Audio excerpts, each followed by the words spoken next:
کی اطاعت واجب تھی۔ فرعون کی ہلاکت کا منظر اور اس کی قوم کے ڈوبنے کا واقعہ اس کے ساتھ اسی وحی سنت کی مخالفت پر ہوئی۔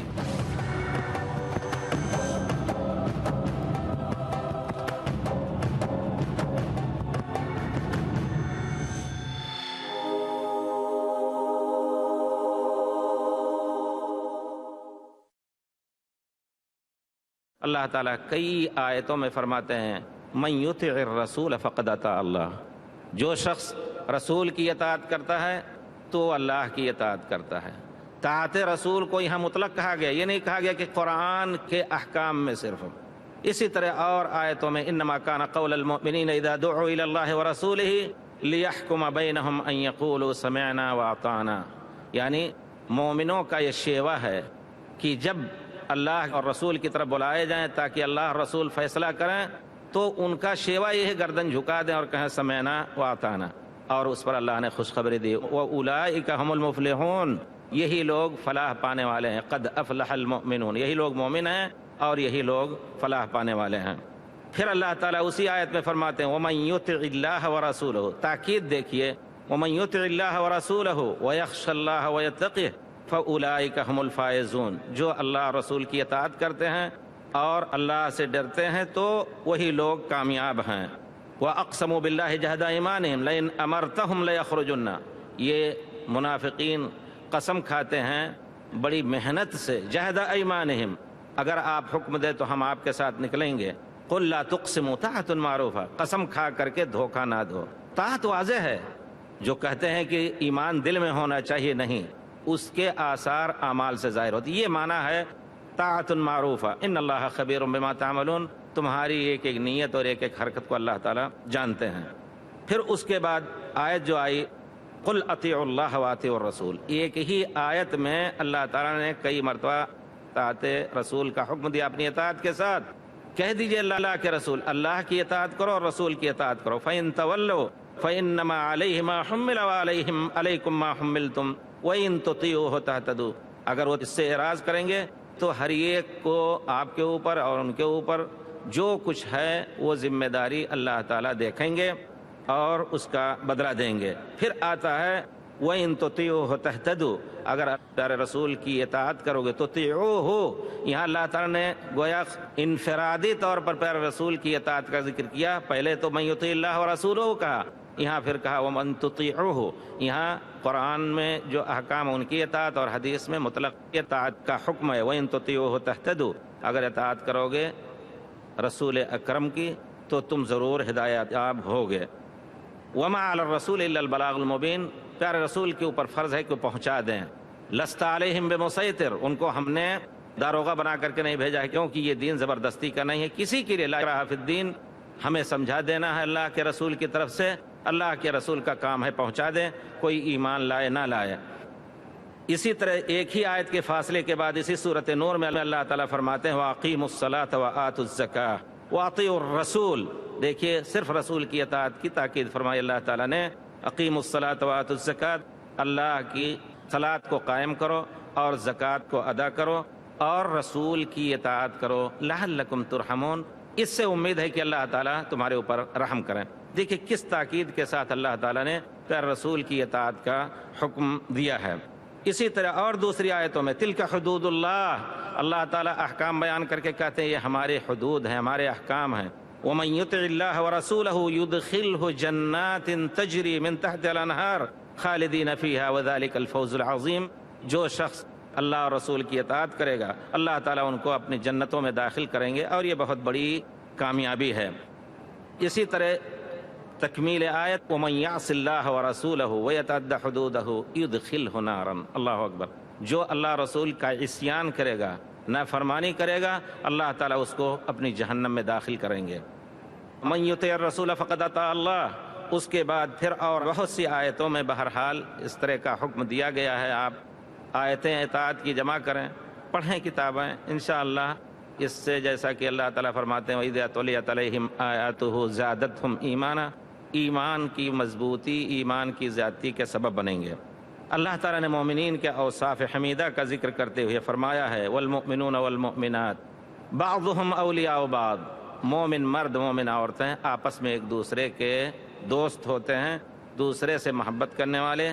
ان کا شیوا کیا ہے؟ یأمرون بالمعروف وینہون عن المنکر، اسی لیے تو برپا کیے گئے ہیں۔ کنتم خیر امۃ اخرجت للناس تأمرون بالمعروف وتنہون عن المنکر، معروف کا حکم دو گے اور منکر بری چیزوں سے لوگوں کو روکے گے۔ یہ سب سے بڑا ما بہ الامتیاز امت محمد صلی اللہ علیہ وسلم کا ہے۔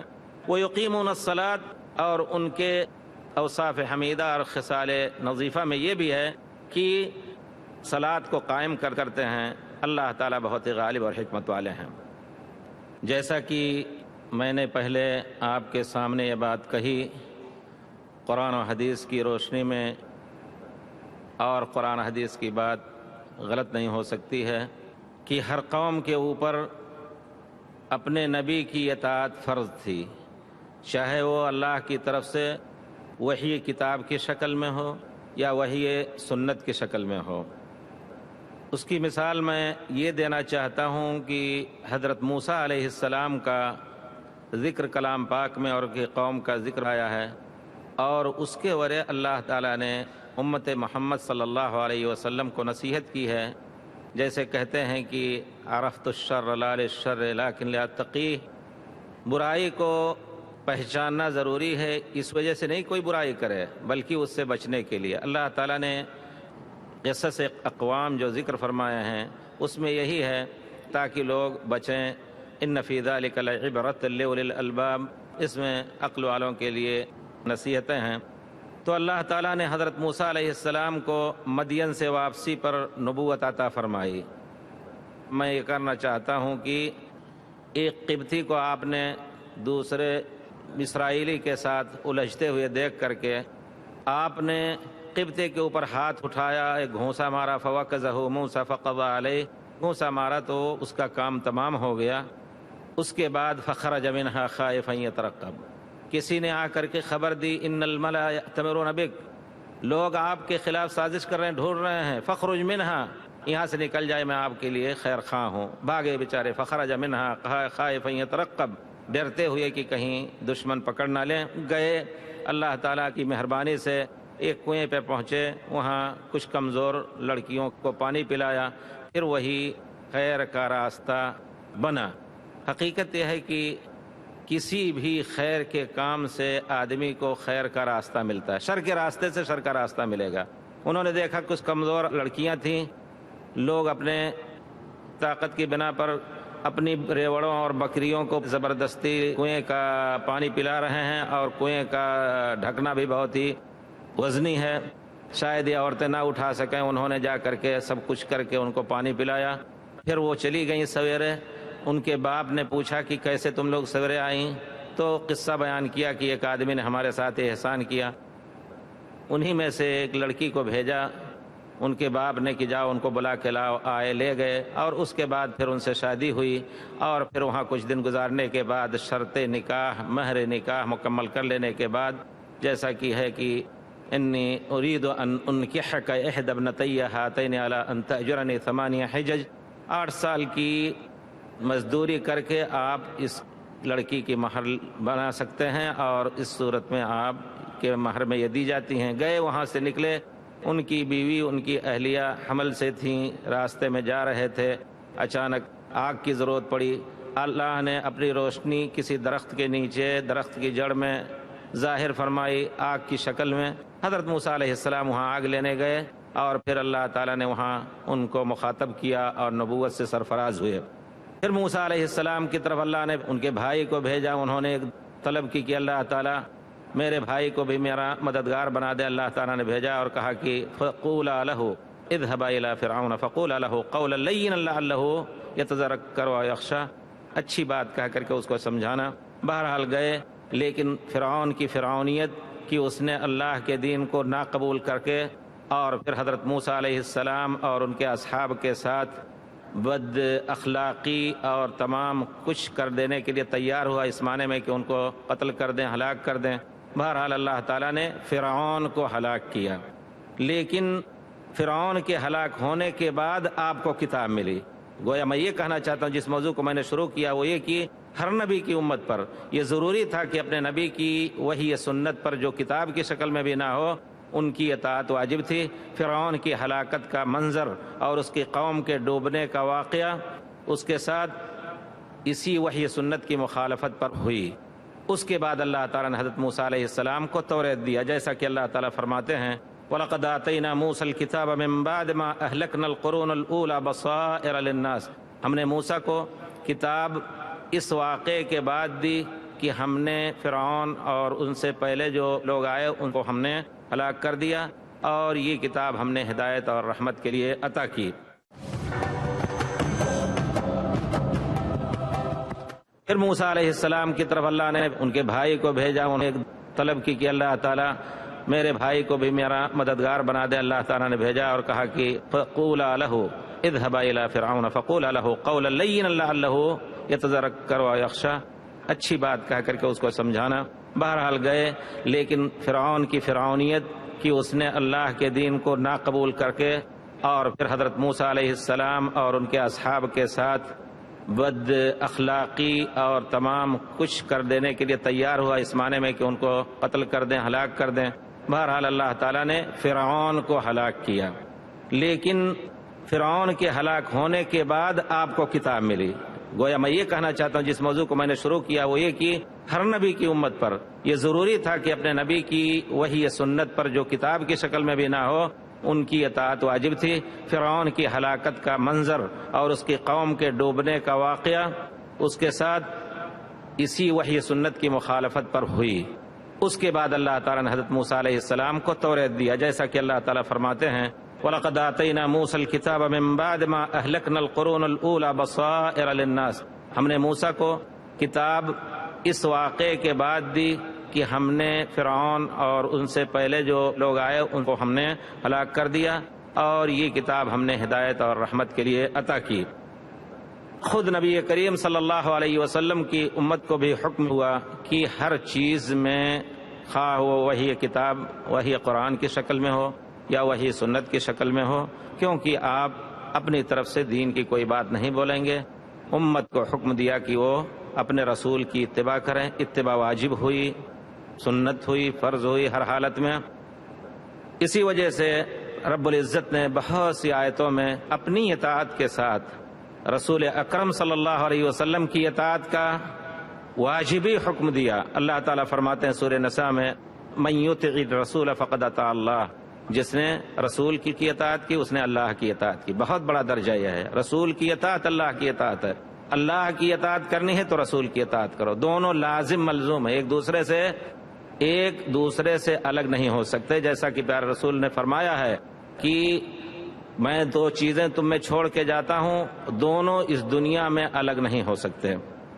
اسی طرح اللہ تعالیٰ نے مومنوں کا شیوا بتایا ہے، مومنوں کی یہ خصلت حمیدہ بتائی ہے، انما کان قول المؤمنین اذا دعوا الی اللہ ورسولہ لیحکم بینہم ان یقولوا سمعنا واطعنا۔ مومنوں کا یہ طریقہ عام ہے کہ جب اللہ اور اس کے رسول کی طرف بلائے جاتے ہیں، اللہ اور اس کے رسول کے فیصلے کو قبول کرنے کے لیے بلائے جاتے ہیں، تو وہ فوری طور پر آمنا و صدقنا کہہ کے سمع و طاعت کا اظہار کرتے ہیں اور اس کو قبول کرتے ہیں، اور یہی لوگ کامیاب ہو سکتے ہیں۔ یہ سورہ نور کی آیتیں ہیں جس میں بار بار اللہ تعالیٰ نے ایک دو آیت میں قریب میں تاکید فرمائی۔ اللہ تعالیٰ پھر فرماتے ہیں وَأَقْسَمُوا بِاللَّهِ جَهْدَ أَيْمَانِهِمْ لَئِنْ أَمَرْتَهُمْ لَيَخْرُجُنَّ۔ یہ لوگ بڑی محنت مشقت بڑی تاکید کے ساتھ قسم کھاتے ہیں کہ اگر آپ نکلے جہاد کے لیے تو ہم بھی آپ کے ساتھ نکلیں گے۔ آپ کہہ دیجئے اللہ کے رسول قسم کھا کر کے جھوٹے نہ بنو یا جھوٹی قسم نہ کھاؤ۔ طاعت معروفہ، اطاعت کے مناظر لوگ دیکھ لیں گے۔ اطاعت کو اللہ تعالیٰ نے اس کے احکام اس کے اعمال مقرر کر رکھے ہیں، وہ تم ظاہر کرو گے تو لوگ بھی دیکھ لیں گے، اللہ بھی دیکھ لیں، اللہ کے رسول بھی دیکھ لیں گے۔ ان اللہ خبیر بما تعملون، اللہ تعالیٰ تمہارے ایک ایک عمل سے خبردار ہیں۔ اسی طرح اللہ تعالیٰ فرماتے ہیں قل اطیعوا اللہ واطیعوا الرسول فإن تولوا، اے پیارے رسول کہہ دیجئے کہ اللہ کی اطاعت کرو، اللہ کے رسول کی اطاعت کرو۔ یہاں سمجھ لینا چاہیے کہ علماء نے جو نقطہ بیان کیا ہے وہ یہ کہ اللہ نے ایک ہی صیغے میں صرف پیارے رسول کی اور اپنی اطاعت کا حکم نہیں دیا، بلکہ کہا اطیعوا اللہ واطیعوا الرسول، اللہ کی اطاعت کرو اور اللہ کے رسول کی اطاعت کرو۔ اللہ رسول کی اطاعت الگ صیغے کے ساتھ بیان ہوئی ہے، یہاں تاکیدی طور پر اللہ کی اطاعت کرو اور اللہ کے رسول کی اطاعت کرو۔ اگر یہ لوگ اس سے منہ موڑ لے رہے ہیں تو آپ کے اوپر کوئی ان کی ذمہ داری نہیں ہے، ان کو وہ کچھ اٹھانا ہے جو ان کے اوپر واجب ہے، اور اس کے اور جو کچھ ان کے اوپر آئے گا اس کو برداشت کرنا ہے۔ آپ کے اوپر جو ذمہ داری وہ ہے آپ کی، اور اگر وہ آپ کی اطاعت کریں وَإِن تُطِيعُوهُ تَهْتَدُوا، اگر وہ نبی کریم صلی اللہ علیہ وسلم کی اطاعت کریں تو تُطِيعُوهُ، یہاں اللہ کی اطاعت کا نہیں ذکر ہے کیونکہ پیارے رسول کی اطاعت اللہ ہی کی اطاعت ہے۔ تُطِيعُوهُ، قرآن اور سنت کی روشنی میں اگر پیارے رسول کی اطاعت کرو گے تو تم ہدایت یاب ہوگے۔ وَمَا عَلَى الرَّسُولِ إِلَّا الْبَلَاغُ الْمُبِينُ، ہمارے رسول پر صرف کھل کر کے واضح طور پر، چھپ کر کے نہیں، گول مول باتیں نہیں، صریح باتیں واضح طور پر بیان کر دینا واجب ہے، اور وہ بیان کر دیں گے۔ پھر ایک ہی آیت کے بعد اللہ تعالیٰ پھر تاکید کرتے ہیں اپنے رسول کی اطاعت کی، وَأَقِيمُوا الصَّلَاةَ وَآتُوا الزَّكَاةَ وَأَطِيعُوا الرَّسُولَ، یہاں صرف اپنے رسول ہی کی اطاعت کا پھر ذکر کیا کہ صلاۃ قائم کرو۔ یہ بھی ایک بہت بڑا مسئلہ ہے۔ صلاۃ اور زکوٰۃ اہم ارکان اسلام ہیں، ان سب میں تمہیں پیارے رسول صلی اللہ علیہ وسلم کی اطاعت کرنی ضروری ہے۔ کس طرح آپ صلاۃ پڑھتے تھے، کس طرح آپ زکوٰۃ دیتے تھے، کس مقدار میں زکوٰۃ فرض ہے، کن آداب اور کن سنن نوافل کے ساتھ آپ کو صلاۃ پڑھنی ہے۔ وَأَطِيعُوا الرَّسُولَ، اللہ کے رسول کی اطاعت کرو، لَعَلَّكُمْ تُرْحَمُونَ، امید ہے کہ اللہ تعالیٰ تمہارے اوپر رحمت کریں۔ اسی طرح اور مختلف آیتوں میں حکم دیا ہے کہ اللہ کے رسول کی اطاعت کرو۔ یہاں پھر اللہ تعالیٰ فرماتے ہیں تلک حدود اللہ ومن یطع اللہ ورسولہ، یہ اللہ کے احکام اور حدود ہیں، جو اللہ اور رسول کی اطاعت کریں گے اللہ تعالیٰ ان کو جنت میں داخل کریں گے، اور جو اللہ رب العزت کی نافرمانی کریں گے اور اللہ کے رسول کی نافرمانی کریں گے یدخلہ نارا خالدا فیہا، اللہ تعالیٰ ہمیشہ ان کو جہنم میں داخل کریں گے۔ مومنوں کے اوصاف حمیدہ میں اللہ تعالیٰ نے ذکر فرمایا ہے کہ والمؤمنون والمؤمنات بعضهم اولیاء بعض، مومن مرد مومن عورتیں ایک دوسرے کے خیر خواہ، ایک دوسرے کے دوست، ایک دوسرے کے بہی خواہ ہوتے ہیں۔ ان کا شیوا ہے اسی خیر خواہی میں کسی کی رو رعایت نہ کریں، امر بالمعروف کرتے رہتے ہیں، باپ بیٹے کو، بیٹا باپ کو۔ حضرت ابراہیم علیہ السلام کے لیے ہمیں اسوہ ہے، جیسا کہ اللہ تعالیٰ نے فرمایا ہے باپ بھی اگر غلطی کر رہا ہے تو ادب کے ساتھ، حدود ادب میں، کسی کے ساتھ بھی، چھوٹا بچہ ہے اس کو بھی حدود محبت میں، حدود ادب وہ بھی محبت ہے اس میں اس کو سمجھا دینا ہے، جیسا کہ حضرت ابراہیم علیہ السلام نے یا ابت یا ابت، میرے باپ ایسا نہ کرو ایسا نہ کرو، یامرون بالمعروف وینہون عن المنکر، معروف کا ایک دوسرے کو حکم دیتے ہیں، بھلائی کا، اور تمام برائیوں سے ایک دوسرے کو روکتے ہیں، اور صلاۃ کو قائم کرتے ہیں۔ اسی طرح اللہ تعالیٰ نے اور دوسری آیتوں میں بھی جن کا احصاء اس مختصر وقت میں ممکن نہیں، اس وجہ سے آخری آیت جو اس باب میں پڑھنا چاہتا ہوں یہ ہے کہ اللہ تعالیٰ فرماتے ہیں یا ایھا الذین آمنوا، اے وہ لوگوں جنہوں نے ایمان کا دعویٰ کیا ہے اور کہتے ہو کہ ہم مومن ہیں، تو اس نتیجے میں تمہارے اوپر واجب ہے کہ اللہ اور اس کے رسول کی اطاعت کرو۔ وَأُولِي الْأَمْرِ مِنْكُمْ، اطیعوا اللہ و اطیعوا الرسول، اللہ اور اس کے رسول کی اطاعت کرو۔ گویا یہاں بھی دونوں کی اطاعت کو الگ کیا گیا، اللہ اور رسول کے، یعنی اگر تم اللہ کے رسول کی اطاعت نہیں کرو گے تو تم اللہ کی اطاعت نہ کرو گے۔ پھر اس کے بعد فرمایا وَأُولِي الْأَمْرِ مِنْكُمْ، یہ نہیں کہا وَأَطِيعُوا أُولِي الْأَمْرِ مِنْكُمْ جس طرح اطیعوا اللہ و اطیعوا الرسول کہا، بلکہ کہا کہ اپنے امراء اور حکام اور اپنے ذمہ داروں کی اطاعت کرو۔ فَإِن تَنَازَعْتُمْ فِي شَيْءٍ، اگر کسی چیز میں تمہارا اختلاف ہو جائے، نزاع پڑ جائے، تو ایک ترازو ہے، میزان ہے، فَرُدُّوهُ إِلَى اللَّهِ وَالرَّسُولِ، اللہ اور اس کے رسول کی طرف اس مسئلے کو لوٹا دو۔ ان کنتم تؤمنون، دیکھیے حوالہ دیا جا رہا ہے، واسطہ دیا جا رہا ہے ایمان کا، اگر ایمان تمہارے دل میں ہے اور آخرت پر تمہارا یقین ہے کہ اللہ تعالی ہمیں ہر چیز کا ہم سے حساب لیں گے، تو تم اللہ اور اس کے رسول کی طرف اپنے نزاعی مسائل کو، اختلافی مسائل کو لوٹا دو۔ ذالک خیر و احسن تاویلا، یہی تمہارے لیے افضل اور انجام و عاقبت کے اعتبار سے اچھا ہے۔ یہاں تھوڑی سی توضیح تیسری اطاعت کی ہے۔ تیسری اطاعت جس میں اولیاء امور علماء بھی ہیں، اس کی تفسیر میں بالاتفاق ہی کی گئی ہے کہ علماء اور امراء ہیں، علماء سے ہمیں اللہ تعالیٰ نے استفادے کا موقع دیا ہے، اگر ہم عالم سے استفادہ نہیں کریں گے تو بہت گمراہ ہو سکتے ہیں۔ عام آدمی کو چاہیے، ہر ایک کو اللہ تعالیٰ موقع نہیں دیتا اور واجب بھی نہیں کیا ہر ایک علم کامل حاصل کرے۔ کچھ لوگوں کے بارے میں اللہ تعالیٰ نے ابھارا ہے کہ فلولا نفر من کل فرقۃ منہم طائفہ، ایسا کیوں نہ ہو کہ کچھ لوگ ہر جماعت سے نکل کر کے اللہ کا دین سیکھ کر کے آئیں، اپنی قوم کی ہدایت کریں، اپنے قوم کی قیادت کریں۔ تو گویا علماء کی اطاعت ہمارے اوپر فرض ہے۔ کہیں بھی کوئی عالم جس کے بارے میں ہم جانتے ہیں اطیعوا اللہ واطیعوا الرسول کی حدود میں رہ کر کے ہمیں کوئی حکم دیتا ہے تو اس سے ہم پوچھ لیں، جہاں بھی اترے کسی شہر میں معلوم ہے کہ یہ عالم دین ہے، اللہ اور رسول کی باتیں بتاتا ہے، اس سے پوچھ لیں۔ اس تیسری اطاعت کے قبول کرنے کا واجب ہونا، اس کی شرط یہ ہے کہ وہ اللہ اور رسول کی اطاعت کے حدود میں ہمیں حکم دیں، کیونکہ کوئی بڑے سے بڑا آدمی اگر اللہ اور رسول کے خلاف کوئی حکم دیتا ہے، باپ سے بڑھ کر کے، ماں سے بڑھ کر کے کوئی شخصیت ہمارے اوپر ایسی نہیں ہے اللہ کے بعد جس کا احسان ہمارے اوپر ہو۔ اللہ تعالیٰ نے فرمایا ہے کہ وَإِن جَاهَدَاكَ عَلَىٰ أَن تُشْرِكَ بِمَا لَيْسَ لَكَ بِهِ عِلْمٌ فَلَا تُطِعْهُمَا، اگر یہ دونوں تمہیں مجبور کریں، آدمی مجبور ہو سکتا ہے ماں کی مامتا، والدین کی اصرار پر، لیکن یہاں مجبور ہونا اللہ کیا، کیونکہ دو حقوں کا یہاں تنازع ہو رہا ہے۔ اللہ رب العزت جس کا سب سے بڑا احسان ہر فرد پر ہے، اس کے بعد ماں باپ کا حق ہے، تو اسلام میں جو سب سے بڑا حق ہے سب سے پہلے اس کو دینا ہے۔ وَإِن جَاهَدَاكَ عَلَىٰ أَن تُشْرِكَ بِمَا لَيْسَ لَكَ بِهِ عِلْمٌ، اگر مجبور کریں تمہیں کہ ہمارے ساتھ شرک کرو تو اس میں ان کی اطاعت تمہارے اوپر جائز نہیں جائے کہ واجب ہو۔ یہ اسلام کا ایک بہت ہی قاعدہ عامہ ہے کہ اسلام ہر ایک کے ساتھ ان کے حق دیتا ہے، یہاں تک کہ اگر مشرک ماں باپ ہیں ان کو دنیاوی اعتبار سے ہمیں ہر طرح کی راحت دینی ہے، ہر طرح کی اطاعت کرنی ہے، ان کی خدمت کرنی ہے۔ اسلام رشتہ نہیں کاٹتا ہے، باپ ہے، بیٹا، لیکن جب اللہ سے رشتہ کاٹنے کی بات آئے گی تو قریب سے قریب تر آدمی کی بات نہ مانی جائے گی۔ اسی طرح حاکم وقت کی اطاعت اور وفاداری واجب ہے۔ شرط یہ ہے کوئی بھی حاکم ہو، بڑے سے بڑا ہو، بادشاہ ہو، خادم الحرمین ہو، کوئی بھی ہو، اگر ان کے بارے میں یہ کہا جائے کہ اللہ کے رسول کے خلاف حکم دیتے ہیں تو پھر کسی کے اوپر واجب نہیں ہوتا ہے۔ اسی طرح اور کوئی بھی بڑے سے بڑا حاکم وقت ہو، اگر وہ اللہ اور رسول کے حکم کے خلاف حکم دیتے ہیں تو پھر اللہ تعالیٰ نے جائز نہیں کہا کہ ان کی اطاعت کریں۔ اس حقیقت کو اللہ کے رسول نے ایک اپنی حدیث سے بیان فرمایا، لا طاعت، یہ قاعدہ عامہ ہے۔ اس طرح کے قواعد عامہ ہم چاہتے ہیں کہ طلباء کو ہم دیتے ہیں موضوع کی، اس طرح کے شرعی قواعد کو، جو اصولی قواعد ہیں ان کو دلیل سے اس طرح جمع کریں، اصول فقہ سنت۔